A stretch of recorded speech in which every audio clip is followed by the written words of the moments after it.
10 families broken by deadly decisions made by strangers. Drivers getting behind the wheel knowing they have a suspended license and should not be on the road. Had he not been in the car that day, my husband would still be alive. It's happening a lot more than you might think. Tulsa police say they gave out a whopping 5,500 citations last year for people driving under a suspended license. 2 Works for You reporter Micah Hadfield talked to one family whose lives were forever changed by this intentional choice. This is the area where beloved father, husband, and grandfather Steve Frecking was killed. But his death never should have happened. He was killed by one of the thousands of people driving illegally in our state right now. He told me that Steve had been involved in an accident. And I said, well, I just knew, like, that's not true. You have the wrong person. And then he told me that he had been killed. And he said he was 100% sure that that's who he was. And I don't remember much after that. Steve Frecking worked at Nordam as an aeronautical engineer, a job he loved. His wife, Michaela Frecking, heard from him at 11:50 the morning of March 28, 2017. He was sitting on the side of Whirlpool Drive, a 2-lane road where people from Nordam typically sit to smoke. Steve Frecking was actually just waiting on a call from his insurance company. You can see like where the track marks are, the impact happened here. He shoved him all the way here and then went this way.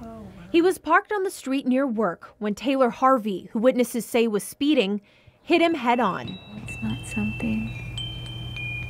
He got me those wind chimes. In that moment, Michaela Frecking lost the man she fell in love with in high school. She had already booked a trip for their 33rd wedding anniversary.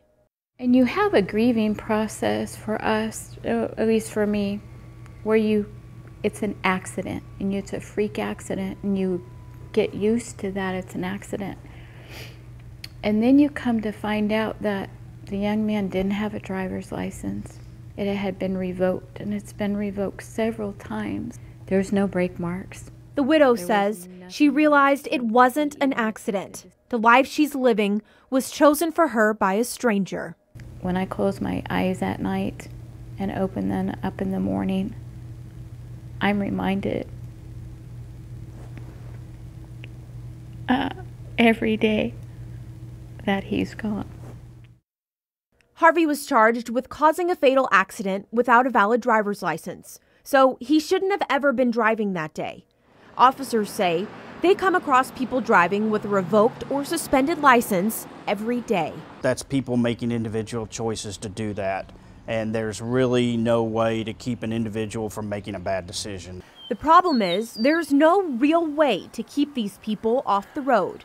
It's an officer discretion. They can either cite you and write you the citation, which would be booked to court, or they can arrest you. So that is an officer's discretion.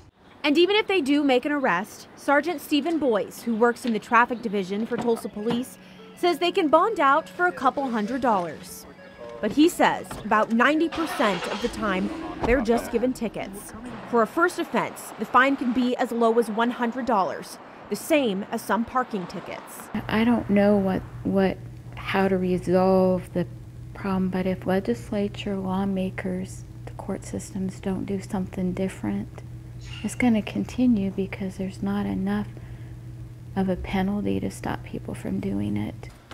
Coda, where's your ball? Michaela Frecking says killing her husband obviously wasn't enough of a penalty to keep Harvey off the road.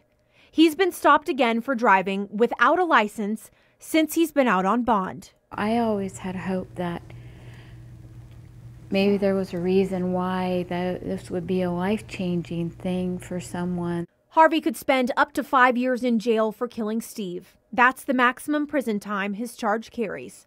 For now, the widow is waiting for justice and closure, always keeping her husband close to her heart.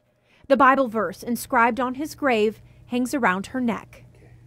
It says, "May God watch between you and I while we are apart." I have our rings here along with a charm that has that Bible verse on it. There is a warrant out for Harvey's arrest because he didn't show up to his last court date. Michaela Frecking is hopeful he'll show up on August 9th to his next hearing. Micah Hatfield, 2 Works for You.